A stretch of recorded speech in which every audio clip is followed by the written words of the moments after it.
Boa noite a todos e a todas. Agradeço muito a presença de vocês no dia de chuva, frio no final de semestre, né? Mas agradeço aos alunos e às alunas que vieram. E nossa língua de trabalho, a gente está fazendo uma salada, né, com as línguas desse seminário, e é assim que se faz a integração também, né, com o idioma oficial sendo o portunhol. Então, a nossa língua de trabalho nessa mesa vai ser o espanhol, em respeito ao professor Diego Guevara, mas evidentemente as perguntas quem quiser faz em português.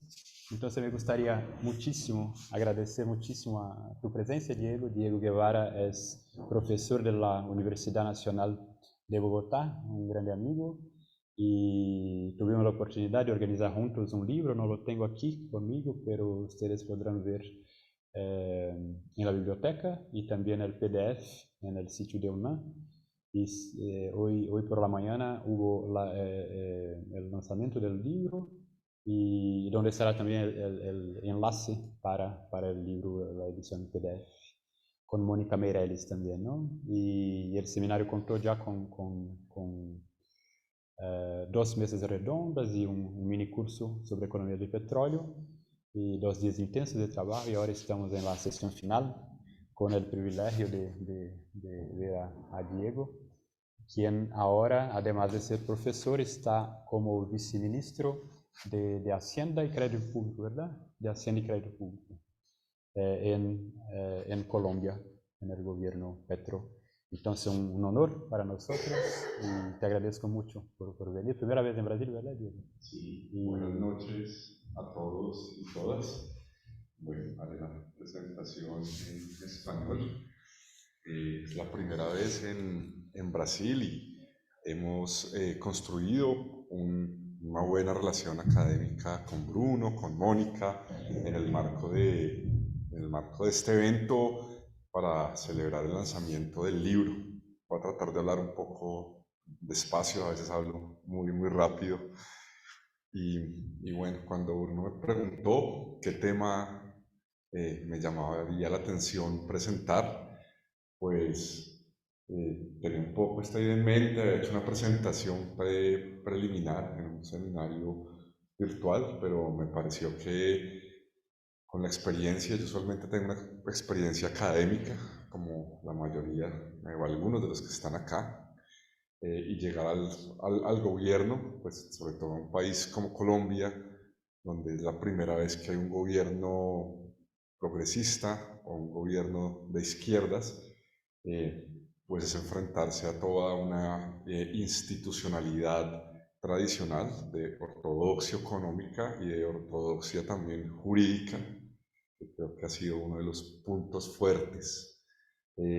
Entonces, pues nosotros llegamos hace casi como unos 11 meses, casi un año, con José Antonio Campo, que en la teoría económica latinoamericana pues es reconocido como un economista heterodoxo, pero él ya ha tenido mucha experiencia también en gobierno, y claro, cuando uno está en gobierno la dinámica es otra y uno se enfrenta a las limitaciones de muchas de las ideas que ha aprendido y que desarrolla en una academia crítica, como es el caso de la Universidad Nacional, tal vez de la única escuela heterodoxa de Colombia, o ni siquiera la escuela, una parte de esa escuela.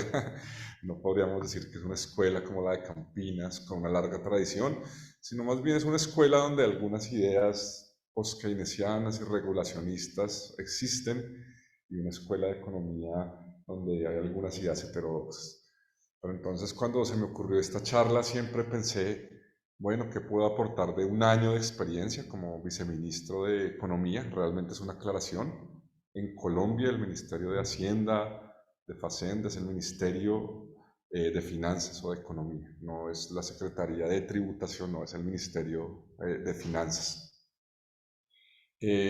Para esto entonces, bueno, pues creo que ponerles como algunos datos, también contarles algunas anécdotas. Pero cuando pensé en este título de la conferencia, a mí siempre me quedó una idea y que siempre he tenido en la mente, y es la idea que desafortunadamente en nuestros tiempos de financiarización, muchas veces las finanzas están por encima de la democracia.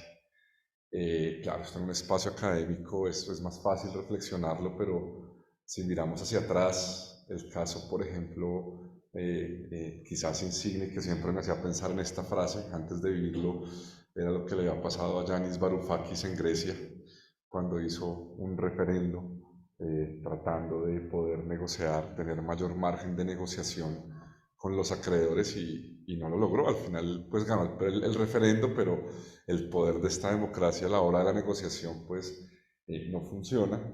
Y de alguna manera, cuando si uno llega a un gobierno con unas ideas progresistas, el primer gran muro de contención que se encuentra es la presión de los acreedores en términos de calificación, ahora lo hablaremos un poco, de calificaciones de riesgo, en términos de los ajustes fiscales y en términos de la institucionalidad jurídica.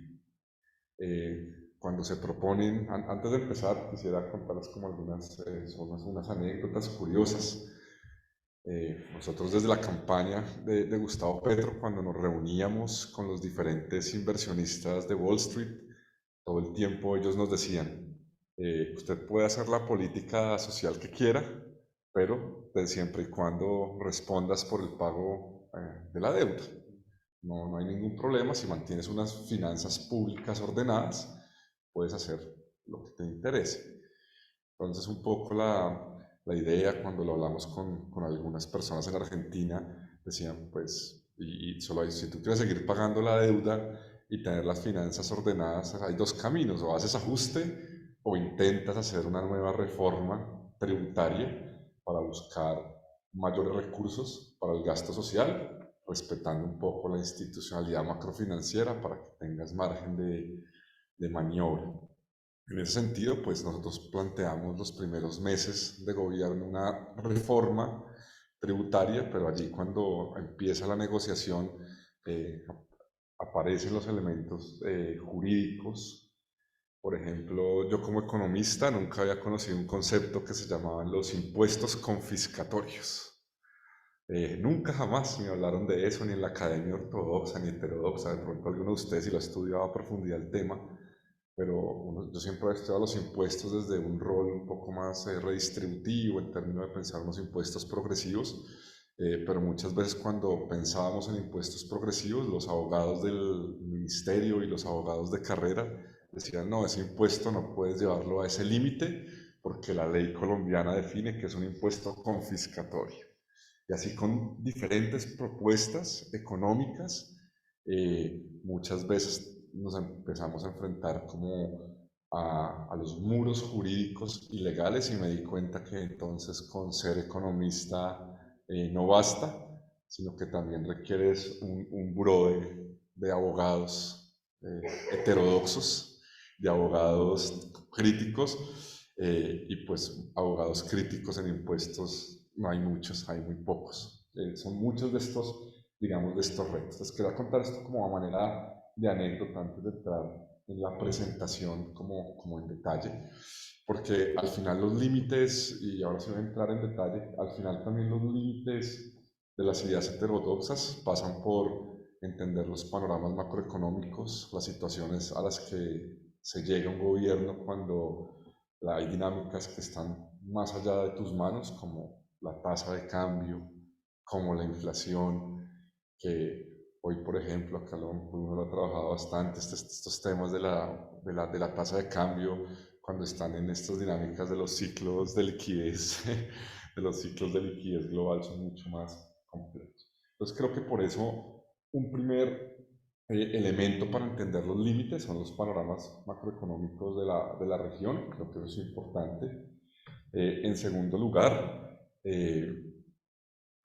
después de la pandemia, donde no conozco el caso puntual de Brasil, pero quizás fue similar, quizás Bolsonaro, al igual que Duque, en la pandemia tuvieron una mayor flexibilidad en el gasto, quizás hubo alguna flexibilidad normativa o legal.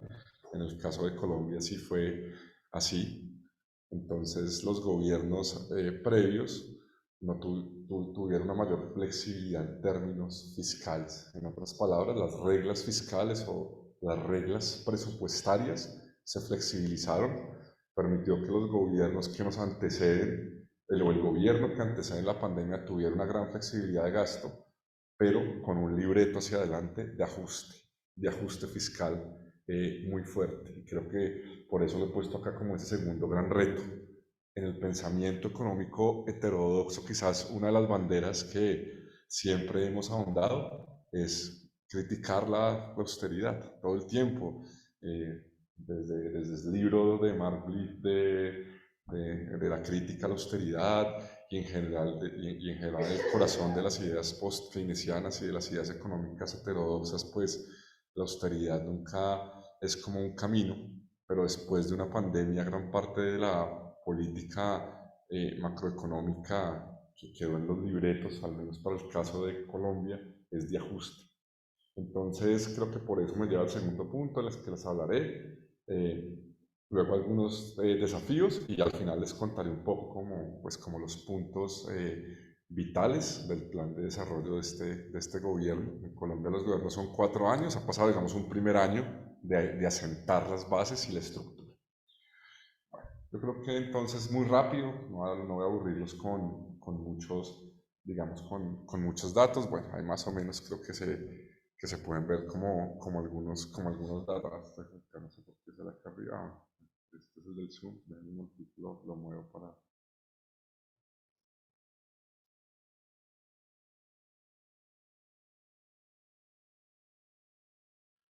digamos, para tenerlo, pero en general, digamos, las dinámicas de la región después de la pandemia en términos del crecimiento del PIB, pues son de rebote, pero este rebote que uno ve de altas cifras de crecimiento, cuando uno tiene, digamos, el caso de Colombia de un 7% en 2022, que es un crecimiento muy alto, este crecimiento no se vio reflejado en variables como el desempleo.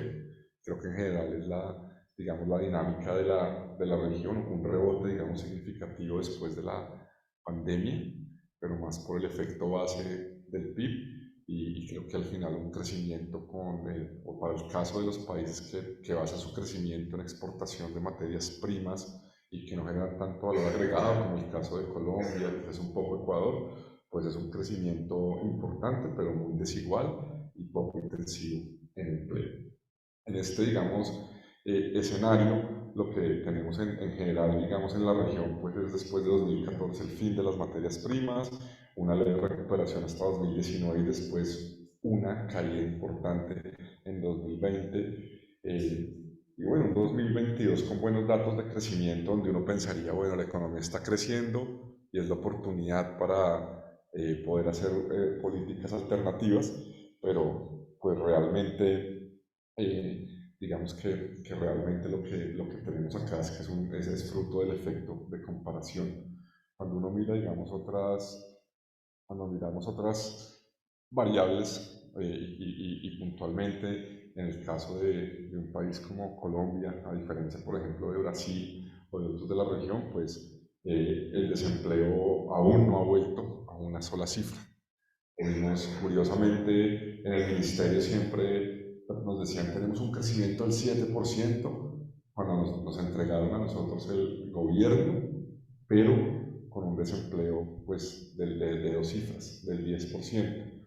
Realmente la tasa, digamos, de desempleo sigue siendo muy alta y ese es como el primer gran reto que se tiene como gobierno. Eh, Cuando hay que hacer un ajuste y cuando los déficits fiscales son muy grandes y pues cómo atacamos el tema, digamos, del desempleo. Y creo que es mucho más, digamos, mucho más difícil. Creo que Colombia tuvo unas políticas previas en el gobierno anterior, eh, en términos de empleo, quizás más conservadoras. De hecho, muchas veces se pensó que dándole crédito a los empresarios cuando no hay expectativas, se podía solucionar un poco el problema.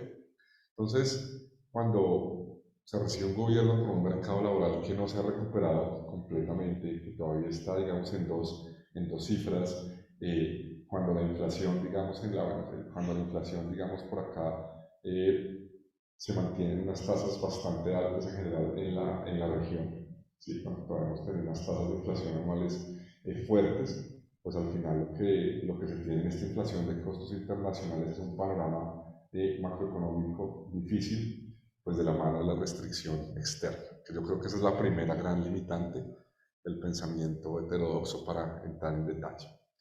Con estos datos del panorama macro, pues creo que hay una primera limitación y es que creo que esto aplica tanto para el gobierno, pues hoy en Brasil, para el gobierno en Colombia, que son gobiernos progresistas, quizás con muchos economistas heterodoxos en los equipos, pero con una restricción macroeconómica de un rebote después de la pandemia, donde el crecimiento ya del 2023 va a ser muy bajito en todo el mundo, en nuestra región mucho más. Esa es la primera limitación. O sea, tuvimos un 2022 con buenos datos de crecimiento, pero 2023 no va a ser ese escenario. Realmente el efecto del rebote después de la pandemia, donde sintamos que el crecimiento es lento, va a ser este año. Un segundo punto es escenario macroeconómico de desempleo e inflación. A pesar de que la inflación ha empezado, digamos, a ceder, habrá una persistencia y una histérisis de la misma. Entonces creo que al menos coyunturalmente en ese escenario, eh, tratar de llevar a cabo unas políticas pues, heterodoxas pone una primera restricción. Pero más allá de eso, creo que la gran restricción, y por eso creo que me quiero sentar como un poquito en este punto, yo creo que la primera gran restricción del pensamiento heterodoxo cuando se quiere hacer política, cuando se está en la política, es la restricción externa. En otras palabras, el acceso a divisas, la dificultad de crear divisas, por atraer divisas por nosotros mismos y en los casos de muchos países de la región, pues la dependencia de esas divisas de la exportación de commodities o de materias primas. Quizás los casos de México y Brasil son un poco diferentes porque hay un nivel, digamos, mediano de industrialización, pero la dependencia, pues a pesar de que ha habido mucha desindustrialización, pero la dependencia de materias primas en otros países de la región, como Colombia, como Venezuela, como Ecuador, es muchísimo más fuerte y hace entonces que cualquier política de aumentar gasto o cualquier política de transformar la política fiscal hacia una política, digamos, contracíclica, pues sea un obstáculo. Hoy, a pesar de que en Colombia tenemos un gobierno progresista, si uno mira los datos en detalle, en términos de gasto respecto al ciclo económico, lo que se tiene es una política procíclica y un programa, digamos, de ajuste estructural, no muy diferente al que haría un gobierno de la corriente principal. Y aquí una frase que les dije a algunos ayer, un día, Esteban Pérez Caldentey dijo hace unos meses, creo que cuando le presenté esta conferencia virtual, me dijo, Diego, es que tú no puedes sacar un conejo, un conejo keynesiano del sombrero del mago neoclásico. El mago siempre le saca a los niños del sombrero las sorpresas, las palomas. Si nosotros pensamos que ese sombrero o ese gorro, no sé cómo lo llaman acá, si ese gorro es la arquitectura institucional, es muy difícil de toda una arquitectura institucional sacar políticas diferentes. Y creo que es como el primer paso también en el que uno tiene que avanzar lentamente en modificar esa arquitectura. Porque entonces este es uno de los problemas que uno tiene todo el tiempo, ¿no? Cuando uno lo ve en general para la región, si uno mira aquí en general la región, la cuenta corriente, pues históricamente nos hemos mantenido en déficit de cuenta corriente. Incluso en los momentos del boom de materia prima hubo un déficit, digamos, en la balanza de pagos, y eso es importante. Y entonces ese déficit pues lo tenemos que financiar constantemente con con flujos de capital, es lo que tenemos, digamos, constantemente. Y pues después de la pandemia lo que muestran los datos es que estos datos que son de CEPAL, pues que la recuperación vuelve y se financia con déficit en la cuenta corriente, evidenciando la restricción externa.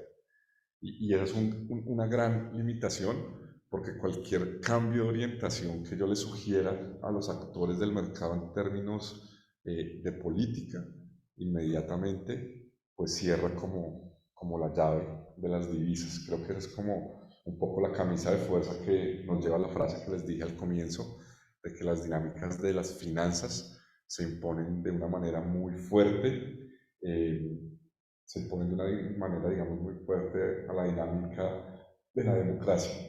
Si yo quiero hacer gasto, si hay un gobierno que fue elegido con el deseo de hacer gasto social, cuando ya no tenemos un boom de materias primas, como quizás sí lo hubo en la primera ola de gobiernos progresistas, es mucho más, digamos, difícil. Lo pienso cuando pensamos en políticas de expansión, cuando tratamos de llevar a la discusión, incluso con Manuel, que trabaja conmigo, que hemos tratado de llevar a la discusión las ideas del supermultiplicador y demás que tiene aquí en Brasil una acogida, digamos, muy fuerte, pues la primera restricción que encontramos es, pues usted no puede hablar tanto de multiplicador o supermultiplicador cuando tiene a los acreedores encima y cuando cualquier señal de gasto te castigan inmediatamente con un aumento en las tasas de interés.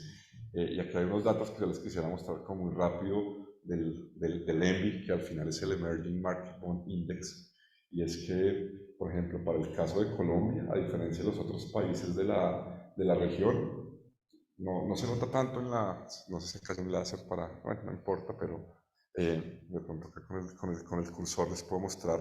Si ustedes ven aquí este pico del 2015, aquí en este pico, el caso de Colombia, que el índice sube muchísimo más y que el costo de endeudamiento del país es más caro, es porque el presidente en un discurso dice un día, para la transición energética ya no vamos a explorar más petróleo.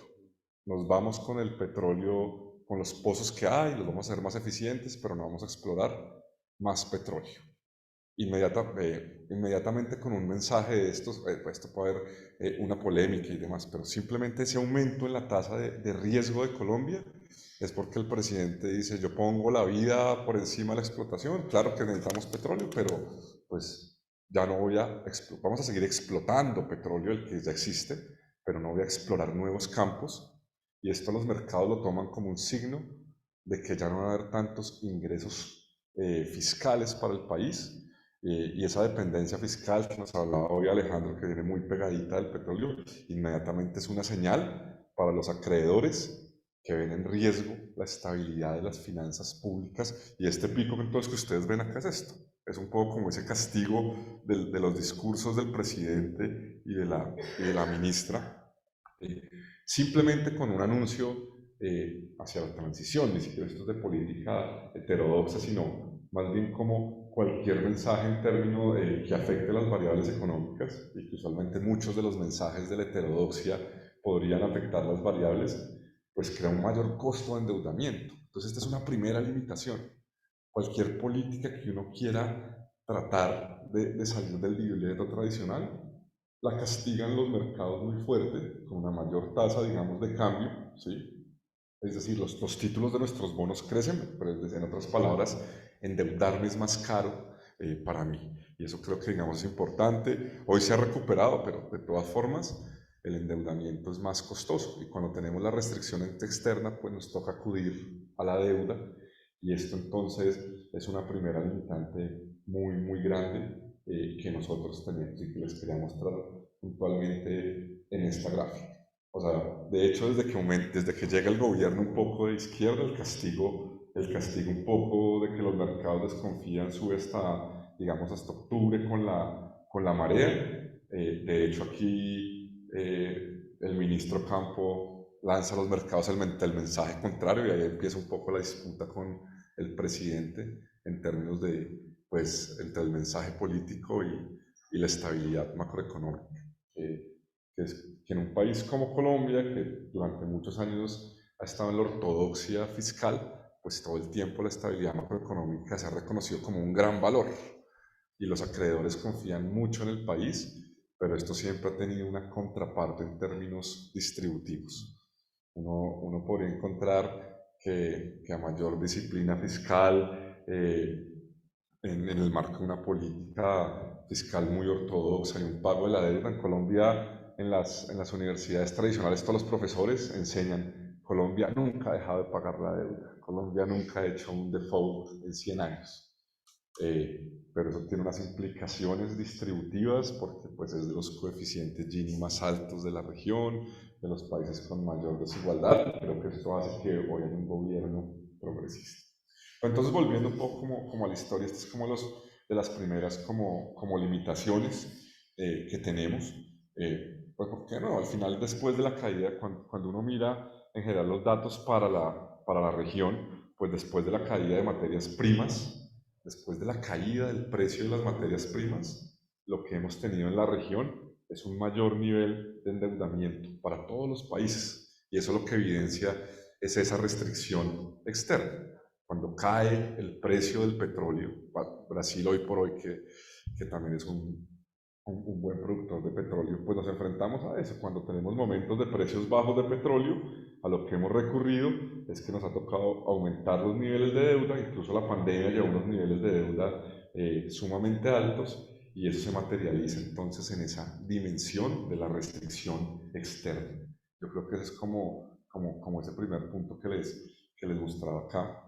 Y esto entonces me lleva al segundo bloque. En este contexto macroeconómico, donde quizás la restricción es el principal obstáculo para una política alternativa, creo que es la restricción externa y esa presión o esa responsabilidad de pagar la deuda. Yo no sé en el caso de Brasil, pero en el caso de Colombia, dentro del presupuesto de la nación, alrededor de un 25% es de pago de interés, del servicio de la deuda que nosotros llamamos, de una cifra como de 414 billones de pesos colombianos, alrededor de 75 billones, 80 billones, es destinado al servicio de la deuda pública, tanto interna como externa.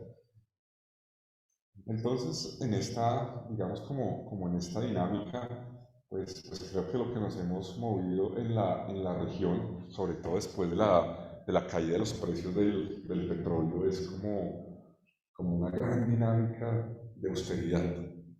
En Colombia el gobierno anterior hablaba de lo que llamaban la austeridad inteligente y yo creo que al final esa austeridad, después de la crisis del petróleo 2014, es lo que llevó a una ola de levantamientos populares. Creo que incluso en Colombia, en el 2021, un gran levantamiento popular se crea porque el gobierno anterior quería hacer una gran reforma y un gran ajuste para mantener los grados el grado de inversión ante las calificadoras de riesgo. Yo creo que este es como otro de los pues de esos puntos de limitación que uno ve, el rol de las calificadoras de riesgo, que ya había sido ampliamente cuestionado en la crisis del 2008 por la no neutralidad. Las calificaciones de riesgo de los tres grandes calificadoras de Standard Poor's, Moody's y Fitch Ratings, ellos lo que emiten son opiniones, pero ante el mercado generan una idea que crean una calificación altamente objetiva. Sin embargo, ellos mismos reconocen que lo que hacen son opiniones de mercado. Entonces, los países, para tratar de mantener esas calificaciones y ese buen acceso al mercado, pues eligen el camino de la austeridad, pero que en los últimos años pues realmente los levantamientos sociales y los levantamientos, digamos, populares han impedido esas reformas. En el caso de particular, digamos, de Colombia, en el gobierno anterior, el gobierno de derecha, no logra hacer los ajustes de reforma que necesitan y se pierde el grado de inversión en el 2021, lo cual también impulsa los costos de la deuda. Antes, esta gráfica que les mostraba, digamos, hace un momento, no la tengo con toda la base, pero realmente Colombia va muy pegadito a México, a Perú, a Brasil en el costo de la deuda, y cuando se pierde el grado de inversión, inmediatamente ese costo de endeudamiento se eleva bastante, ¿no? Como que les mostraba, digamos, hace un momento. Entonces, al final, pues realmente esto lleva como otra discusión, digamos, importante de esa calificación crediticia, que es que termina siendo al final como un arma que juega en contra de nosotros, pero que siendo muy objetivos no depende realmente, no debería depender del nivel de la deuda, sino de la posición de las monedas en la jerarquía, que ustedes lo han estudiado acá, digamos, mucho más que yo.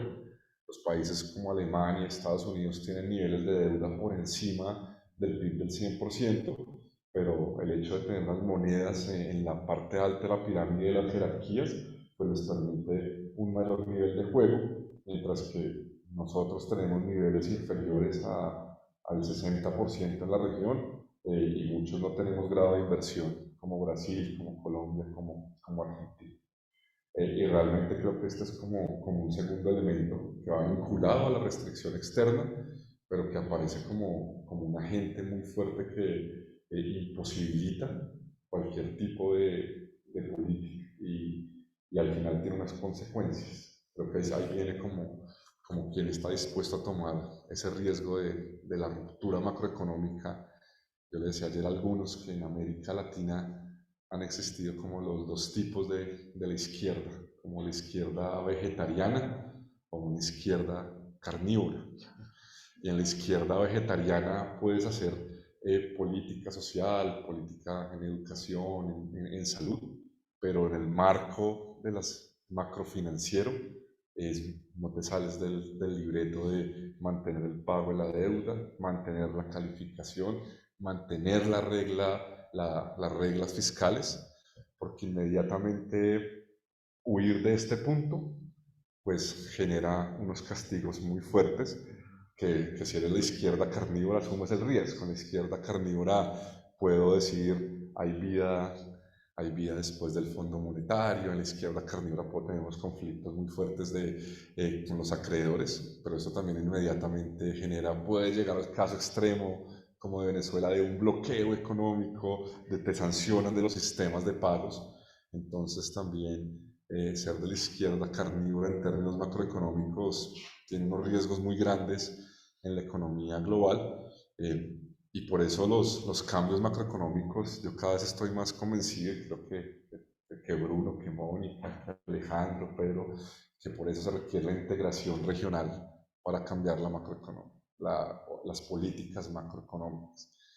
Las políticas macroeconómicas no se cambian, las políticas macroeconómicas es muy difícil cambiarlas con un solo país en términos de tanto de política fiscal como de política monetaria. Si un país periférico como Colombia ya toma la decisión de abandonar, por ejemplo, inflation targeting o inflación objetivo en su política monetaria, al otro día inmediatamente tienes aumento, costos de endeudamiento, depreciación de la tasa de cambio. Entonces hay como unos límites. Muchas veces uno pensaría, bueno, quiero hacer una política monetaria diferente, quiero darle un enfoque distributivo a mi política monetaria, que es lo que nosotros en la heterodoxia todo el tiempo pensaríamos, ¿no? ¿Cómo hacemos una política monetaria con mejor distribución? ¿Cómo reivindicamos esa idea heterodoxa de que la tasa de interés es una variable distributiva?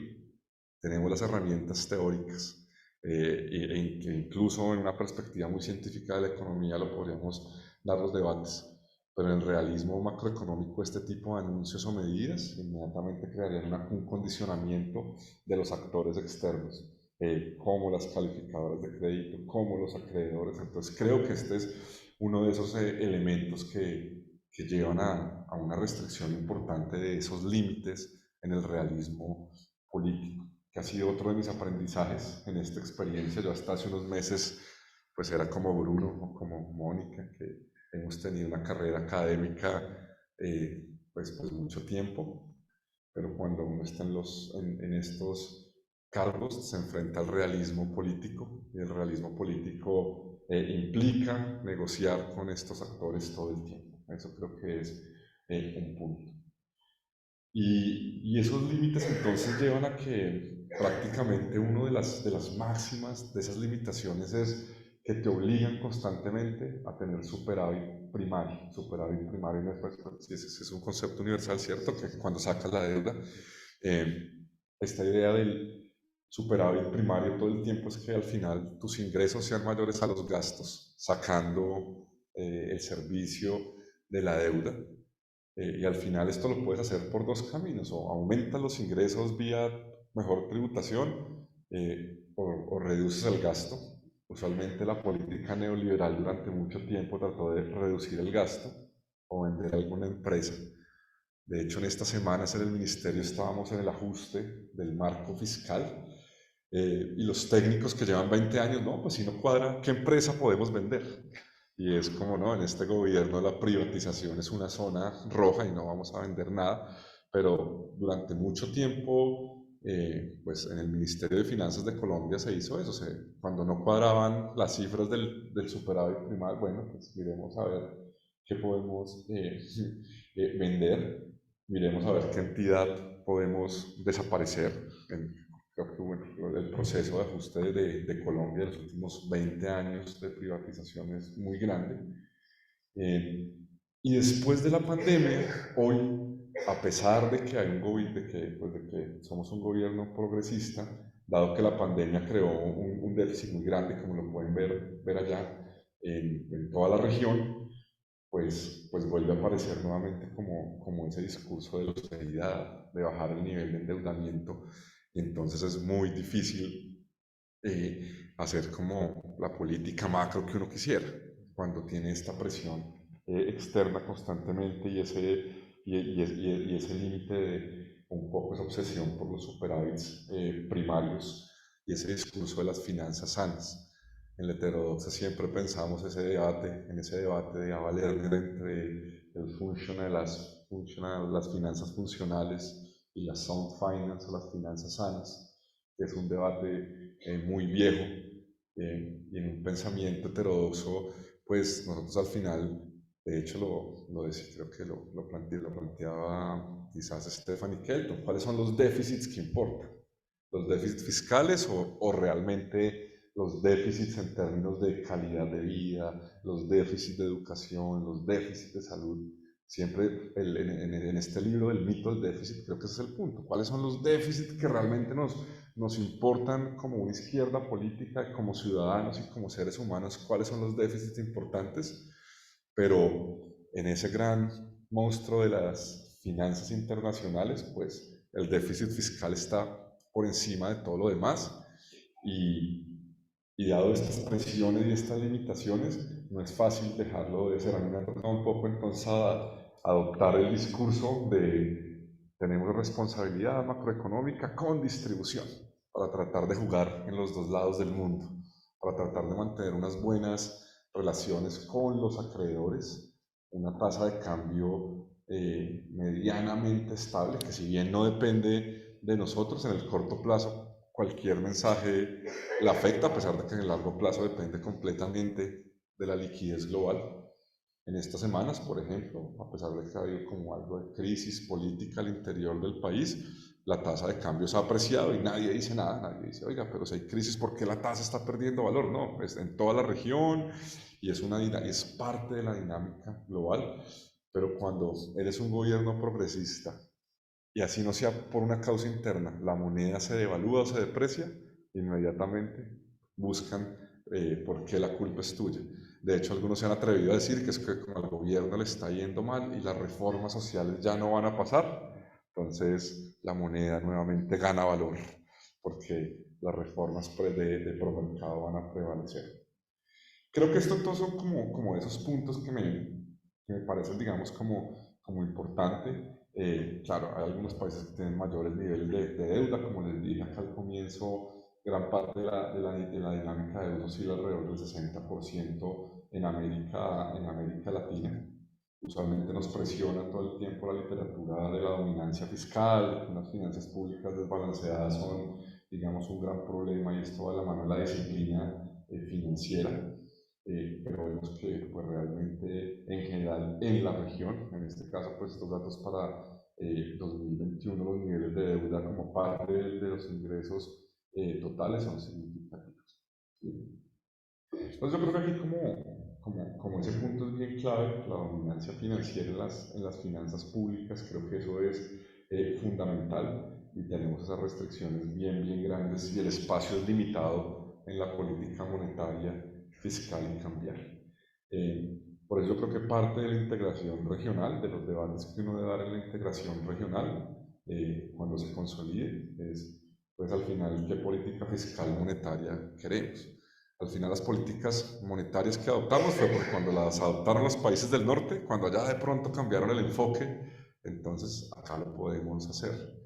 Cuando en los países del norte cambió el enfoque de que ya no se iba a hacer política monetaria controlando los agregados, sino la tasa de interés, pues ahora sí lo podemos hacer acá.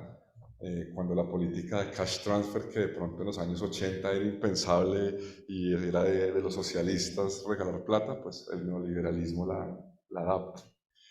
Me decía a mí siempre un profesor que la economía neoclásica al final es como un caucho, las ideas las adapta fácilmente, pero la estructura o ese gran gorro del mar no cambia.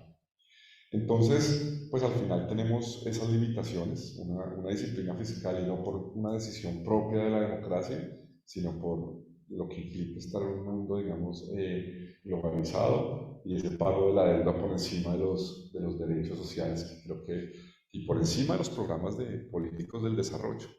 Entonces, cuando planteamos acá todos unos debates sobre el desarrollo, es muy difícil en tiempos donde incluso las políticas de austeridad son parte de los gobiernos de izquierda, es muy difícil, el desarrollo cuesta. Yo creo que eso no lo podemos olvidar, el desarrollo cuesta y requiere como unas negociaciones en bloque de la deuda.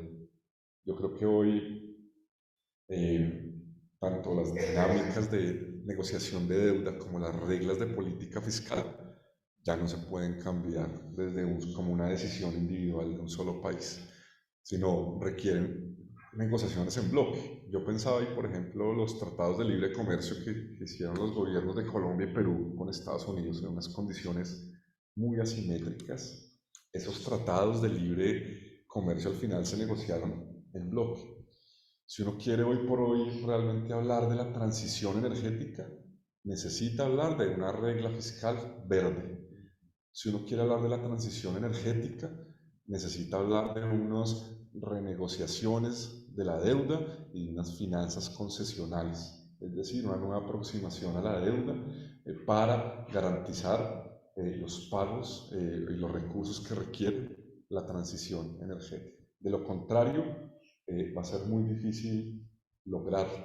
Sebastián Valdecantos de la Universidad de Aalborg hablaba de algo que se llama el Green Trilemma o el trilema verde, y es en nuestra región, imagínense un triángulo, en nuestra región tenemos tres limitaciones al final grandes o tres transiciones que uno tendría que hacer. Nos tenemos que hacer claro, una transición energética, que todos hablamos hoy en día de la transición energética, pero a la vez también requeremos una transición social, porque hay una deuda social muy grande, y una transición externa o exportadora, ¿sí? Pero entonces, si yo quiero hacer transición energética, de alguna forma tengo que renunciar a exportar gran parte de mis materias primas de petróleo y las que crean gases de CO2. Entonces, en ese trilema yo digo, bueno, si quiero hacer la transición, tengo que sí o sí, mis recursos naturales van a caer y van a perder fuerza en las exportaciones. Entonces, ¿cómo financio la política social?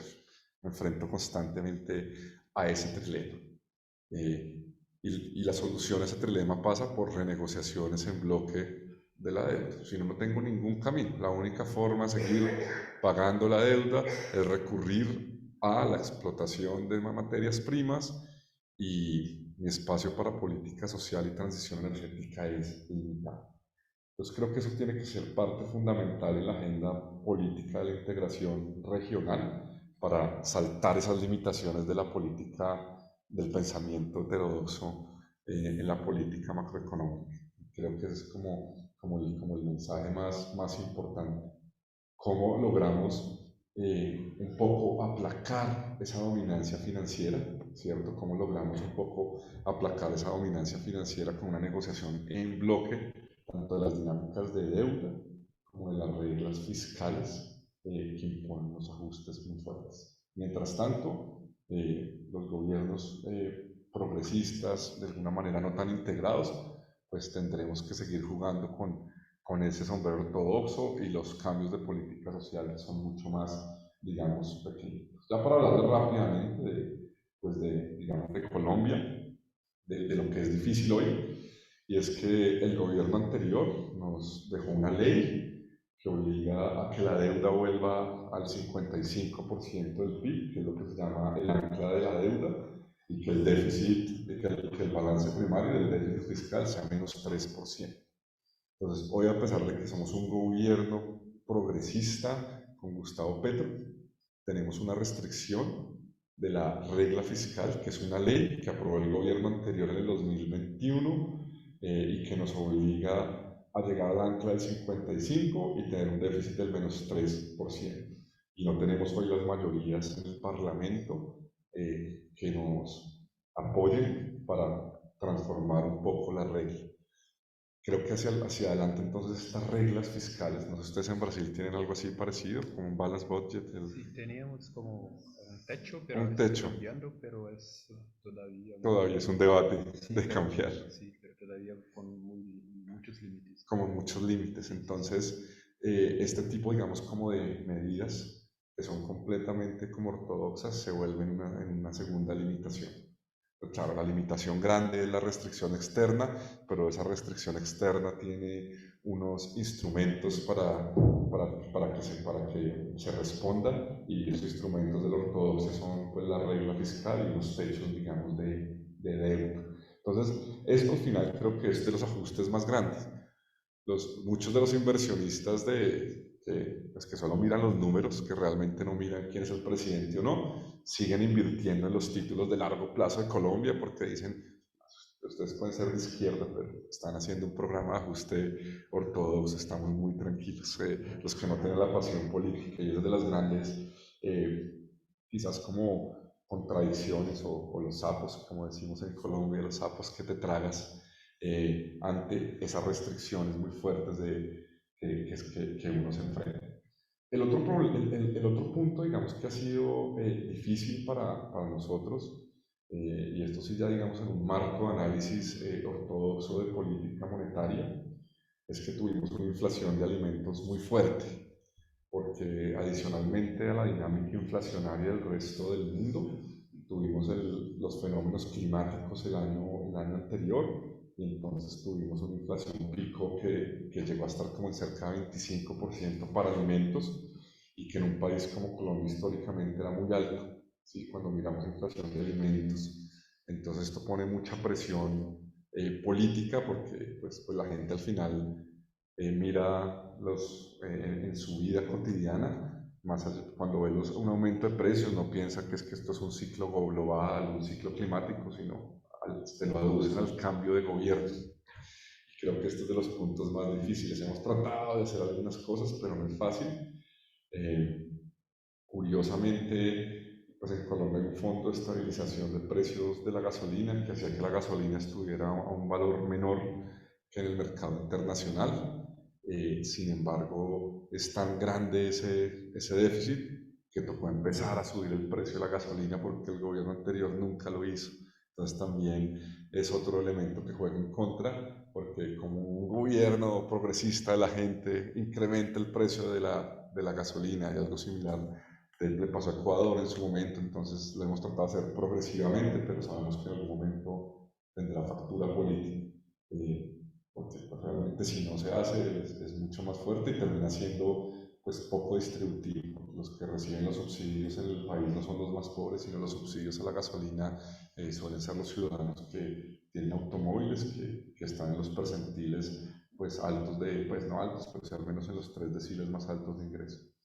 Finalmente, como algunos puntos, digamos, de Colombia, efectivamente una política monetaria expansiva, pero para el caso, digamos, pues de Colombia, de todas formas se hizo a través del sistema financiero tradicional. En general, digamos que el Banco Central de Colombia maneja una política de inflación objetivo tradicional, sin un enfoque distributivo. En algunos otros creo que seguimos como muy quedados, que hoy queremos, digamos, como impulsar una política de reindustrialización, digamos, de transición.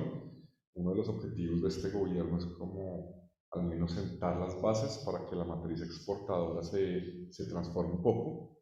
Nosotros básicamente el escenario que tenemos hoy de exportación de no tradicionales, es decir, diferentes a petróleo, carbón y gas, que son el 90% de nuestras exportaciones, pues al menos queremos aumentarla en un escenario del 6%, que logremos un mayor dinamismo, no es fácil, pero es el primer punto.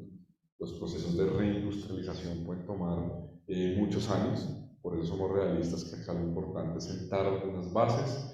Se ha logrado reabrir la frontera con Venezuela, eso es un gran logro de nuestro gobierno. Venezuela es el principal socio comercial de Colombia y en los últimos 8 años no había comercio y hoy se ha reabierto el comercio con Venezuela. Aún es muy pequeño, pero se está tratando de retomar, pero nos enfrentamos a esa primera limitación y es la financiera.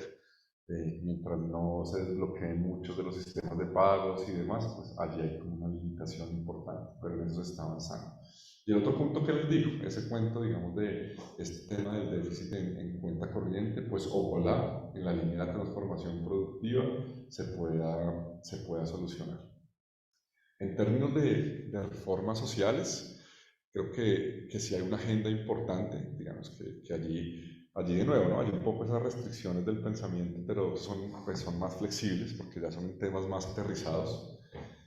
Colombia en el sistema de pensiones durante muchos años tuvo un sistema con una gran participación de AFPs, de fondos digamos, de pensión, y hoy por hoy lo que se busca en la reforma pensional es fortalecer de nuevo el sistema público. Se va a dejar un margen de juego al sistema privado para donde van a estar las personas superiores a 4 salarios mínimos, pero esperamos fortalecer el sistema, digamos, público. Es una reforma que va avanzando bien.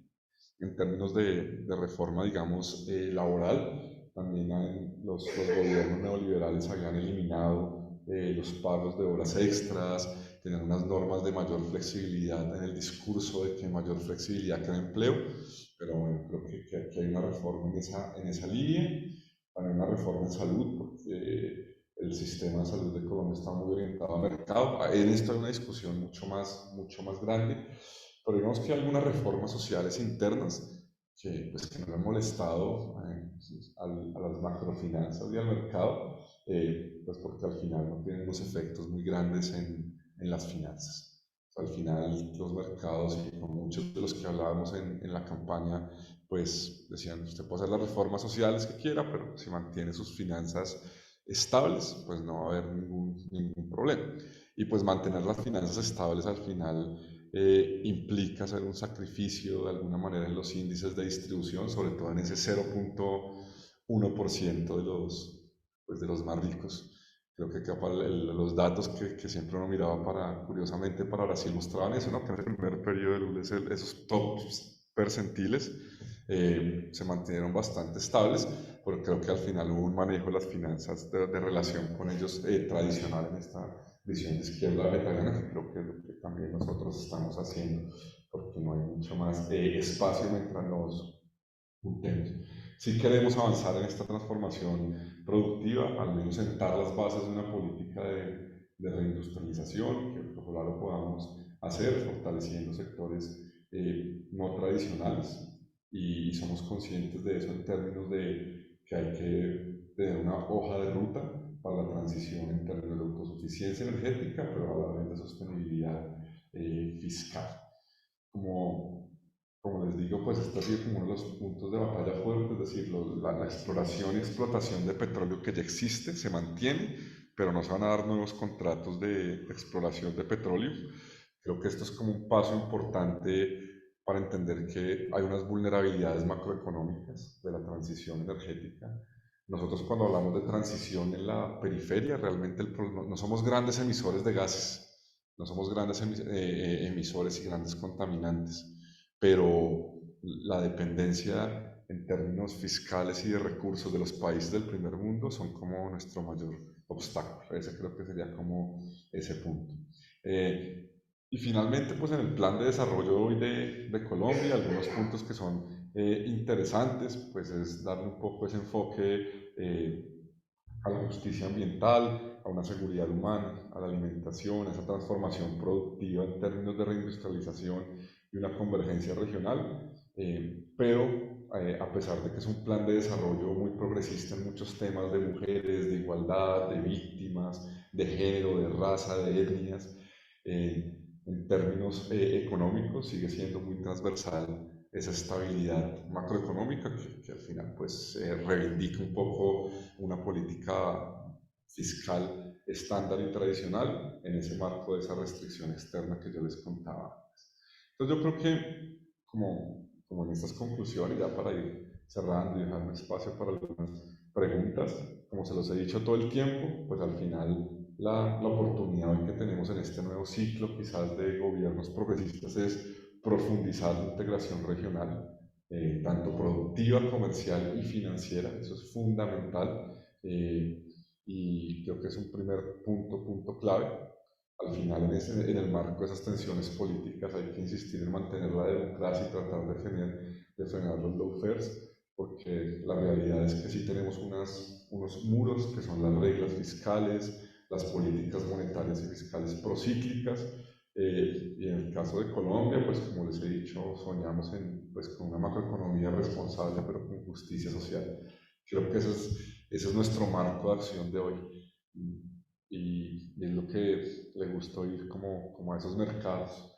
Al final, si queremos dar un pequeño paso en términos de política social y de mejorar algunas condiciones, en el corto plazo, mientras no logremos esa integración pues regional, pues tocará mantenernos un poco en ese discurso tradicional de la macroeconomía responsable, y creo que esa es la gran limitación, pero con la ilusión y la oportunidad de una mayor integración regional, que creo que hoy está en la agenda. Hoy está en la agenda del presidente Lula, del presidente Petro, en términos de sistemas de pago comunes que habrá que fortalecer, en términos de una agenda común sobre el Amazonas y sobre la lucha contra el cambio climático, y creo que en el marco de que esas integraciones regionales prosperen, podremos dar los primeros pasos hacia unas políticas macroeconómicas diferentes donde la austeridad no sea la prioridad, sino le paremos atención a los déficits que sí importan. Muchas gracias.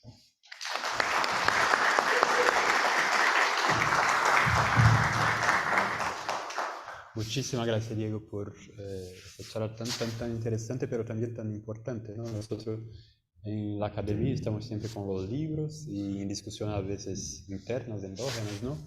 Y con debates que a veces van hacia la viabilidad política de hacerlo, ¿no? Pero ahora tú tienes como un laboratorio, en economía no tenemos muchos laboratorios, ¿no? Pero tú estás en un laboratorio vivo y tenemos mucho a aprender contigo y con toda la gente que hace ese ponte, ¿no? Entre la academia y los gobiernos. Yo tengo, bueno, un comentario y una cuestión para empezar y después vamos, claro, a tener cuestiones del público también. Como comentario, yo con Manuel, tu asesor, y con otro estudiante aquí de Campinas, Pietro Borsari, escribimos un artículo en donde justamente analizamos los relatorios de las agencias calificadoras de riesgo durante la pandemia. Y analizamos 50 y pico, 55, 60 relatorios. No sé si Emanuel te lo dijo. Sí, muy bien. Sí. Y es impresionante lo que decías tú, los diferentes criterios de evaluación cuando están evaluando, claro, Colombia, Brasil o Japón, Estados Unidos, ¿no? Y porque, como dijiste tú, y durante la pandemia los déficits en los Estados Unidos fueron los mayores del mundo, ¿no? En Japón también. Pero dicen explícitamente, no soy yo quien lo digo, ellos lo dicen. En Estados Unidos el déficit fue de 15% de lo PIB, pero no tiene como una flexibilidad financiera porque tiene la moneda de reserva. O Japón también porque tiene la moneda de reserva. O sea, eso cambia completamente la cosa, ¿no? Así que hay que pasar de la dimensión técnica, ¿no? De la análisis de la moneda meramente técnica y verla en esa dimensión política internacional, ¿no? Es mi opinión también. Y ahí te pregunto,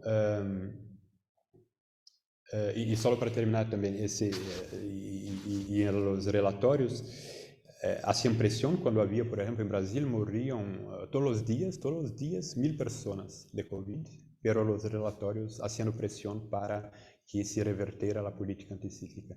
Y ahí el otro problema, ¿no? Es este del timing de las políticas, como decías tú también, porque se lo hizo, ¿no? Políticas anticíclicas en Brasil y Colombia durante la pandemia, pero muy cortas, ¿no? Un año y después. Y cuando comparamos con Alemania, por ejemplo, y otros países centrales, tienen como un phasing out de la política, ¿no?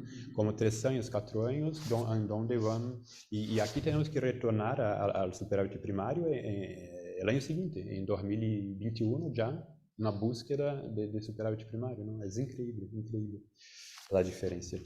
Bueno, y para la pregunta, porque cuando estaba hablando, finalmente terminaste con una visión optimista, porque estaba buscando un antidepresivo ya cuando en la primera mitad de tu presentación. Pero hay que buscar soluciones, claro, para eso estamos, ¿no? Muchos de los problemas son vinculados a la integración financiera que nuestros países tienen, ¿no? Con la economía global. Y ahí mi pregunta es, bueno, una solución, pero que vemos desde la academia, ¿no? Y ahí te pregunto en la silla de viceministro, es de reducir esa integración financiera, ¿no? Metiendo como ciertas modalidades de control sobre la cuenta financiera. Eso no se hace durante una crisis, claro, pero se hace durante un boom. Durante un boom económico es más fácil, ¿no? Tener una regulación y algunas modalidades, no es cerrar completamente, pero filtrar el tipo, ¿no? La modalidad de capital que va a entrar en el país, porque después, casi claro, durante una crisis, el perfil del pasivo externo cambia completamente el cuadro, ¿no? Entonces no sé la viabilidad política, ¿no? Actual de ese acervo. Y bueno, entonces yo tengo otras preguntas, pero después vamos al público. Y me pregunta otra cosa que hablamos como académicos, pero no sé cuando tú estás en el gobierno, ¿no? Que de hecho la movilización social,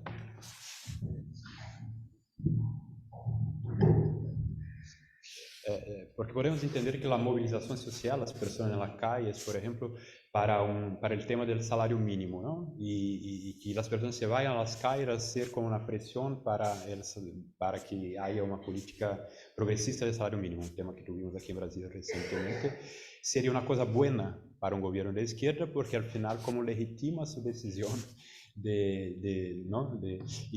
Pero no sé también ¿cómo ves esa premisa de que las presiones deben continuar en las calles o si eso ayuda al gobierno, ¿no? No sé si puedes hablar también.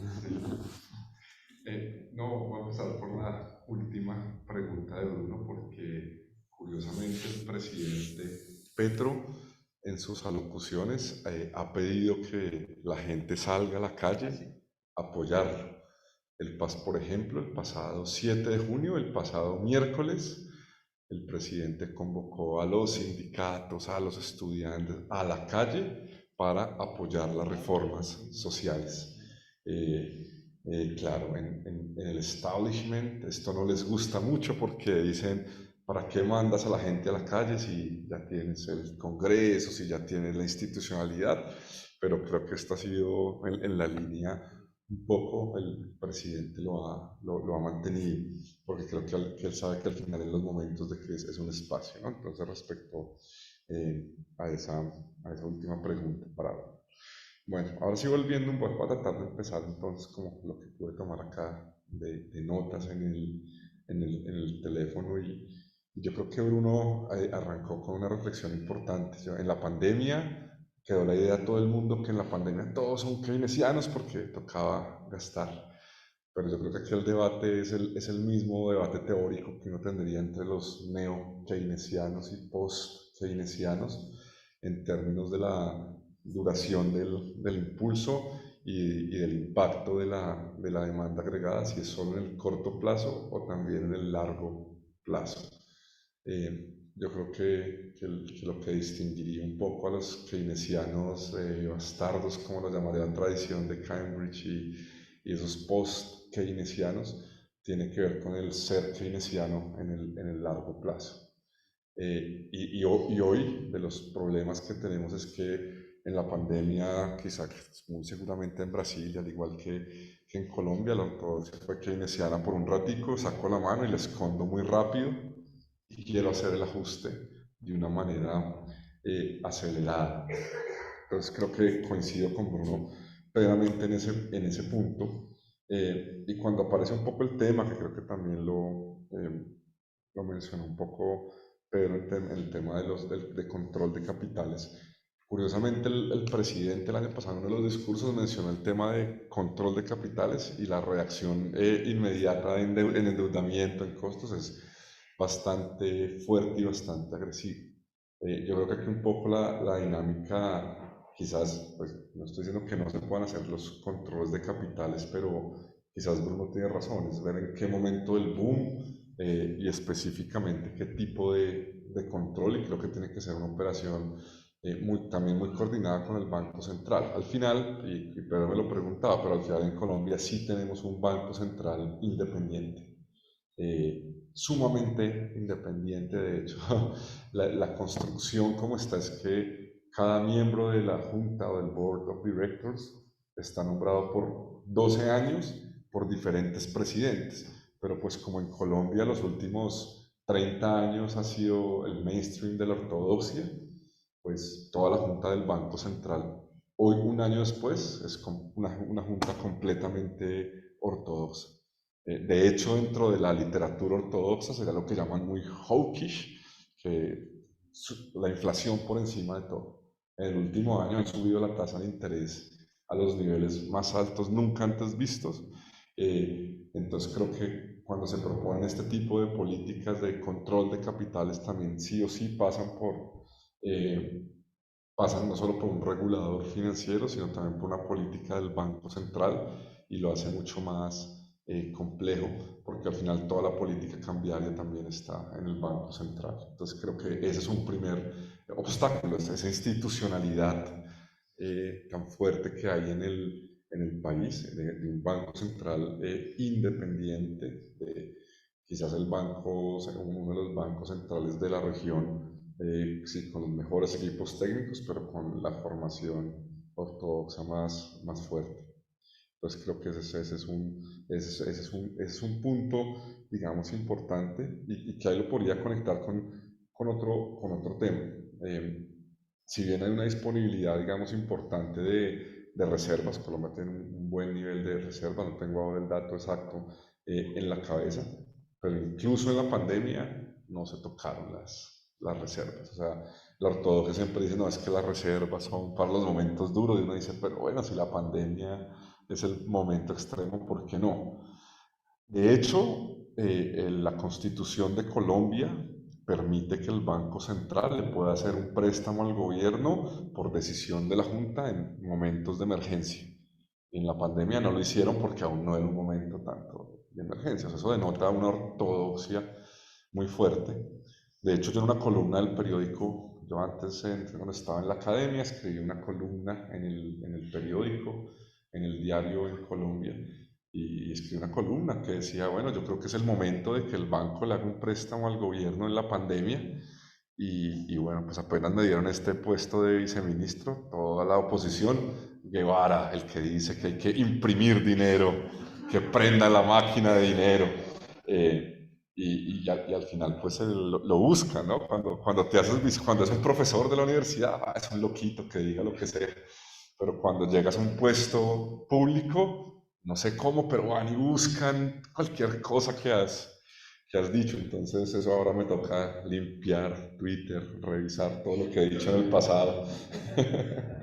Eh, Creo que eso pasa, digamos, todo el tiempo, pero parte de esa estructura es, bueno, yo creo que respecto a la deuda, y por eso puse esta gráfica, porque me lo preguntó de pronto un poco Bruno, pero Pedro también. y en la estructura, digamos, de la deuda. Es cierto que gran parte de los países han retransformado la deuda pública por acreedores en moneda local. Sí, eso es real. O sea, creo que el caso, si uno ve Brasil, ustedes en acreedores internos es mucho más grande, Colombia también, pero también hay un fenómeno que yo creo que vale la pena y es que hoy muchos de los acreedores que tienen domicilios internos son inversionistas externos, o sea, su domicilio es interno, compran deuda en moneda local, pero a la vez eso no implica que su domicilio y su relación con las finanzas sea internacional. Incluso si son acreedores financieros locales, están vinculados a las redes financieras externas. Entonces yo no sé si esté como, no sé, tendré que investigarlo más, no estoy muy seguro, porque al final creo que el tema, más allá si es deuda de pública, si es en pesos o en moneda extranjera, que uno le denotaría un poco esa noción de, uy, ya, no ya tengo menor dependencia de dólares, pero al final son acreedores que si bien tienen el domicilio, la residencia, digamos, local, su conexión, digamos, todo el tiempo es pues, con los circuitos internacionales. Yo creo que ahí requeriría como, pues seguramente hay más, pues, más investigación al respecto, pero me parece es que lo que dice acá, ¿no? Una parte creciente de la deuda interna en moneda local la demandan acreedores extranjeros. ¿Sí? Entonces, si bien es moneda en deuda local, son acreedores extranjeros los que la tienen y que al final crea también vulnerabilidad externa. Creo que eso es uno de esos puntos. Pues nuestro perfil, digamos, de la deuda externa como caso, digamos, como caso de Colombia, es como 40-60 entre corto, digamos, y largo plazo. De todas formas, constantemente se hacen ejercicios de rollover digamos, de rollover de deuda y que da mayor flexibilidad, pues en teoría mayor flexibilidad dentro del estándar que te permite jugar con la deuda, pero esto siempre y cuando nos mantengamos en el marco estándar de disciplina fiscal. Creo que ese es el tema. O sea, para mí acá la gran enseñanza, sobre todo en lo que son los perfiles de deuda, eh, si bien hay una flexibilidad entre perfiles de corto y largo plazo, lo que determina los costos de esas posibilidades de jugar entre corto y largo es las señales de disciplina fiscal que son bien importantes. Y yo por eso, yo desde la academia antes veía con mucha más fuerza la idea del control de capitales. Seguramente hay países que han tenido la mayor fuerza, o yo de pronto estoy en una dinámica de un país como Colombia, pero apenas lo hemos puesto como en la agenda simplemente mencionarlo. El castigo un poco sobre tasa de cambio, tasa de interés es sumamente fuerte. Entonces creo que tendríamos que de pronto ser más estratégicos o mucho más detallados del timing, de en qué momento hablar de control de capitales, porque el año pasado tratamos cuando tuvimos este momento que les mostré que se nos estaba subiendo el costo de endeudamiento y demás, pues se puso en la agenda, bueno, entonces vamos a hacer control de capitales y la reacción fue muchísimo más agresiva. Tuvimos una depreciación de la tasa de cambio en un mes como del 20%, solo por, ni siquiera habiéndolo hecho, solo con un anuncio. Entonces, y esto políticamente tiene un costo también, porque cuando la moneda se deprecia muy fuerte, pues inmediatamente la gente pierde mucho la confianza. Y es completamente arbitrario. Yo creo que Alejandro dijo algo. Perú, que tiene toda la inestabilidad política del mundo, que con tema de presidente, y al final como tiene grado de inversión en las calificadoras, pues los mercados, por eso lo digo, el mercado está por encima de la democracia, puede estar allá, si se mantiene el grado de inversión, no importa si es Castillo, no importa si tienen 7 presidentes, pero de hecho a mí en la oficina, les voy a contar algo curioso, a mí a la oficina hace 2 meses llegaron 7 empresarios peruanos que estaban en la región haciendo campaña sobre esto. Decían, miren, es que nuestro país es tan fuerte, las instituciones económicas, que no importa lo político, porque hemos tenido unas instituciones de mercado muy fuertes, pues para que ustedes sigan confiando en nosotros. Y al final esas élites financieras valoran mucho esa institucionalidad, porque al final la institucionalidad que es conveniente para los negocios, para los mercados, y está por encima de la democracia. De manera muy curioso, ¿no? Me parecía muy curioso.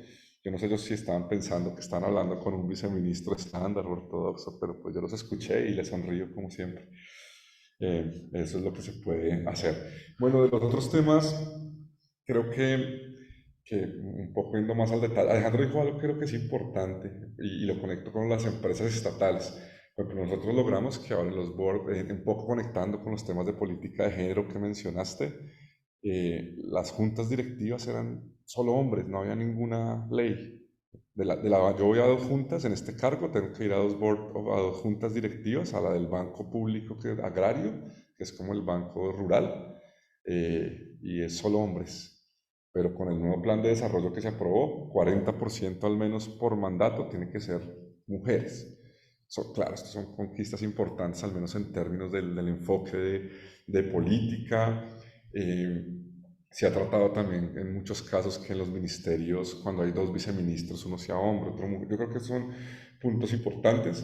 Se va a crear un ministerio de la igualdad, donde va a haber un viceministerio LGTBQI, que es muy importante tener un ministerio en términos de aproximación a sexualidades diversas, un viceministerio étnico. Creo que estas son como al final las conquistas que se pueden lograr en términos de primeros pasos progresistas, así la macro nos restrinja, pero creo que allá hay unos puntos importantes.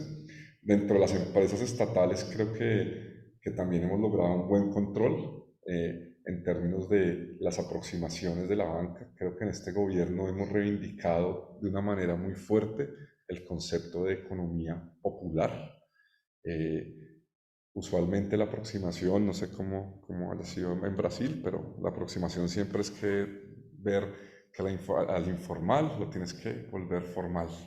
Y ha sido como constantemente la visión de la política tradicional, pero en países como los nuestros, donde tenemos tantas personas en la economía del día a día, del rebusque o la economía popular, más allá de una política de formalizar rápidamente, es como reivindico muchos de estos oficios y saberes y trato de motivarlos o al menos de incentivarlos, más allá de que se formalicen, al menos dar las herramientas de que se puedan hacer las contribuciones a la seguridad social sin que esto necesariamente implique un cambio de sus oficios. Un poco como tener como que esas condiciones sean de una manera un poco más flexible, reconocer muchos de estos oficios de la economía popular desde la banca pública, buscar microcréditos virtuosos o créditos virtuosos para esa economía popular. Yo creo que en nuestra región un negocio que creció exponencialmente fue el de las microfinanzas, porque cuando tienes alta informalidad es muy rentable prestarle a los más pobres a unas tasas de interés muy altas. O sea, es mejor si yo tengo, o sea, voy a dar un ejemplo, pero si yo tengo 1 millón de reales y Bruno, yo sé que Bruno tiene un cargo de profesor, seguramente Bruno me va a pagar, entonces yo a Bruno le presto una tasa de interés muy bajita. Pero si yo ese, no sé, si esos 100 millones de reales, más bien a cada uno de ustedes le presto 1 millón de reales, pero todos son más riesgosos, con una tasa de interés mucho más alta. Y eso para las bancas comerciales de la región se volvió altamente rentable. Entonces las microfinanzas se han distorsionado completamente y un poco de la banca pública lo que estamos tratando de hacer es que esa economía popular podamos llegar con créditos a baja tasa de interés, pero que realmente funcione, como que realmente, porque al final en una economía monetaria, así sea popular o de capitalismo desarrollado, igual requieres el crédito pues todo el tiempo para las iniciativas productivas. Yo creo que eso ha sido importante en el enfoque de las empresas estatales financieras, reivindicar un poco el rol, digamos, público de, pues de muchas empresas, tratando de tener como un gran conglomerado también de empresas estatales. Estamos avanzando en ello para tener un gran holding de empresas estatales. Y el quehacer diario, pues un poco cuando uno viene a la academia y llega al parlamento, pues los parlamentos o los congresos de los países, pues realmente son unos espacios de negociación muy fuertes, donde los partidos tradicionales se mueven a la izquierda o a la derecha, si mantienes la burocracia, si les mantienes las posiciones y si les mantienes recursos para las regiones donde son poderosos.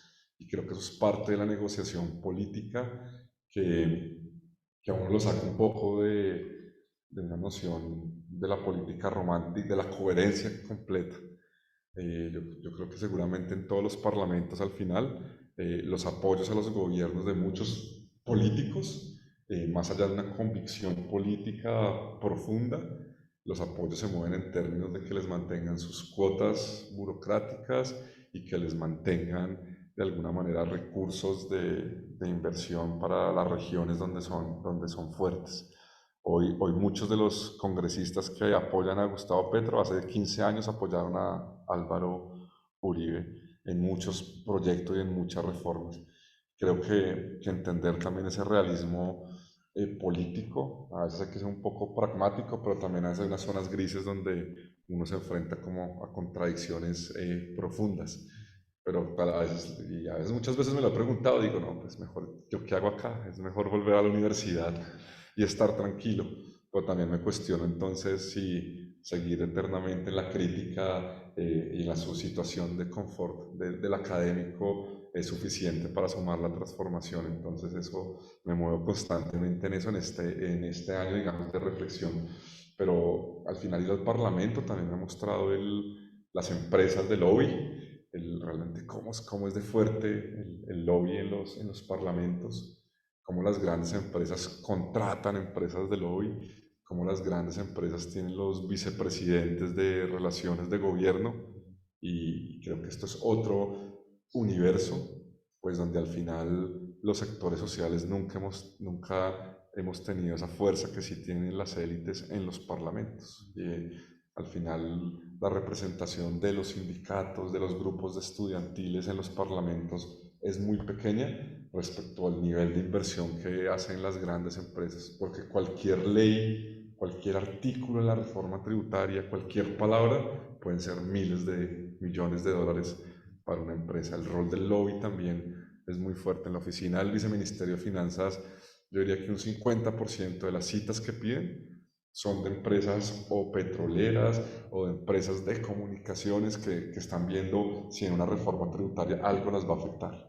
Cualquier norma, cualquier impuesto. Cuando íbamos a poner, hay muchas anécdotas, cuando íbamos a poner el impuesto, nosotros pusimos unos impuestos a bebidas azucaradas, a alimentos ultraprocesados, a estas papas fritas.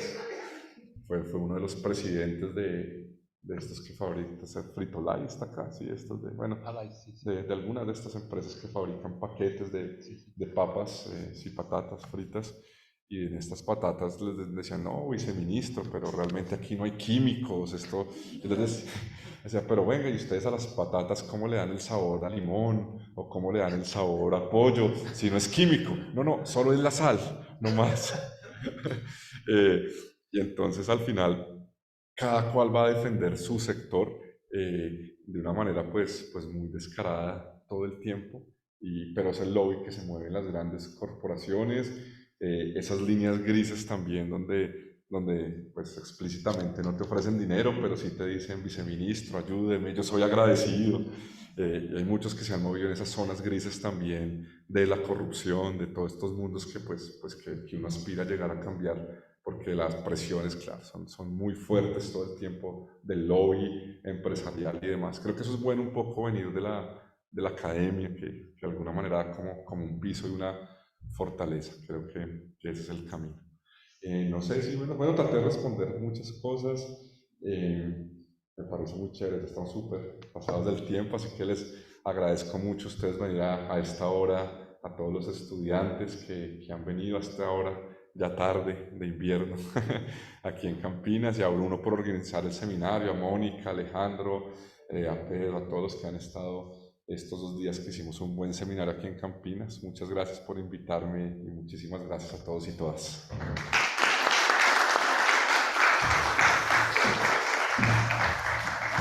Gracias a ti, Diego. Interesantísimo y mucha fuerza. Y gracias a ustedes también. Y ahí cerramos, ¿no? El seminario después de 2 días de mucho trabajo, pero de mucha cosa a hacer también, ¿no? Entonces agradezco muchísimo a Mónica y a su familia, que está aquí también. Agradezco a Alejandro, quien vino de la Ciudad de México, especialmente. Agradezco a Pedro, que está aquí, Pedro Paulo, que participó de muchas cosas, incluso hizo una charla, profesor Adrián, que vino. profesor Sérgio, y a todos los estudiantes. Y a David, que no está aquí, pero está haciendo su home office para la grabación de esta sesión. Muchísimas gracias a todos.